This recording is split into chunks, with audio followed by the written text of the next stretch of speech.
This is Breaking Climate News, and I'm Haley Martin reporting on one of the biggest stories in climate science, El Niño versus La Niña.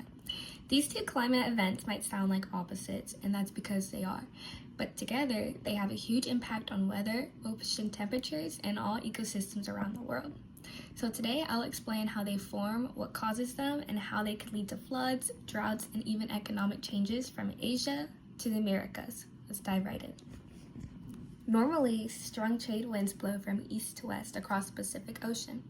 These winds push warm water, surface water, towards Indonesia and Australia, which lets cooler water rise up near the coast of South America. That process is called upwelling, and it keeps the Pacific Ocean in balance. So now Earth's rotation causes something called the Coriolis effect. It makes the wind and ocean currents curve instead of following in a straight line. This helps the shape of the wind patterns across the Pacific Ocean. But sometimes that balance can shift, and that's when El Niño or La Niña kicks in. During El Niño, the trade winds weaken and warm water moves eastward and towards South America.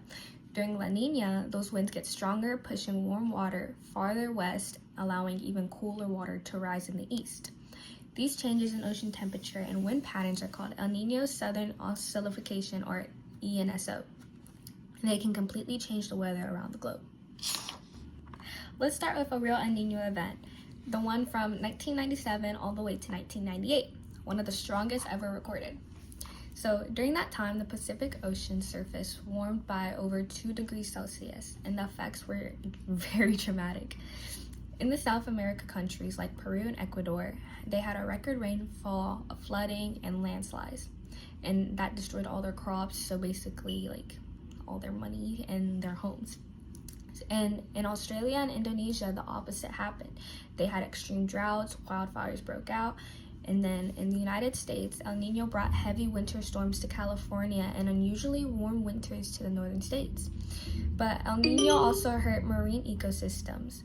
The warmer surface water stopped the normal upwelling near Peru, so nutrient-rich cold water couldn't reach the surface. That meant fewer plankton, fewer fish, and a collapse in local fisheries. So they had many economic losses from this event, and billions of dollars were lost worldwide. So clearly El Niño can have some massive environmental and economic consequences. So now let's take a look at La Niña, which is basically El Niño's opposite. One major La Niña occurred in 2010 to 2011. During that time, the Pacific trade winds became even stronger, pushing warm water westward and making the eastern Pacific Ocean much cooler than it normally is. This event caused a very different set of global impacts. So in Australia, La Niña brought a record-breaking rainfall that led to severe flooding in Queensland. And then in South America and places like Chile and Argentina faced very serious droughts. And then in the United States, the Pacific Northwest became much wetter and cooler, while the southern states, especially Texas, had hotter, drier weather spread throughout drought. And then, so La Niña years tend to cool global temperature slightly, which is the opposite of what happens during El Niño.